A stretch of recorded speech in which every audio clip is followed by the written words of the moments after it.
সন্ধেবেলা স্নান টান করে শাড়ি পরে নিয়েছি। কেন জানো? কারণ আজকে আমাদের বাড়িতে রামনবমীর পুজো, আর এই পুজোটা রাত্রি 12টার পরে হয়। আর এখানে পুজোর ভোগ রান্না হবে জন্য সব রেডি করা হয়েছে। আমি এদিকে মিক্সিতে ভিজিয়ে রাখা ডাল পেস্ট করছিলাম, কারণ এই পুজোর প্রসাদে ডালপুরি করা হয়, আর সেই ডালপুরির পুরটাই রেডি করছিলাম।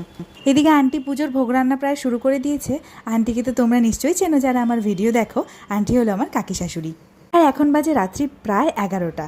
যেহেতু পুজোটা রাত্রি 12টার পরে হয়, তার আগে সব কিছু কমপ্লিট করতে হবে। পায়েস হালুয়া সব কিছু আগেই রেডি হয়ে গেছে, এখন লাস্ট শুধু ডালপুরিটা রেডি হচ্ছিল। এটা কমপ্লিট করার পরে যেখানে পুজোর ঘট বসেছে ওখানে আমি আলপনা দেবর জন্য সব কিছু রেডি করলাম। প্রথমে তুলি দিয়ে চেষ্টা করলাম, যেহেতু চালের গুঁড়ো বাটা ছিল সেহেতু পারলাম না তুলি দিয়ে, লাস্টে হাত দিতেই হলো। তারপর রাত্রি 12টার পর পুজো কমপ্লিট হলো। আর এই পুজোতে ঠাকুর মশাই করে না, বাড়ির বউরাই পুজো করে। তোমরা কারা কারা এই পুজো প্রথমবার দেখলে অবশ্যই কিন্তু কমেন্ট করো। আমিও বিয়ের পর নতুন দেখেছি পুজোটা।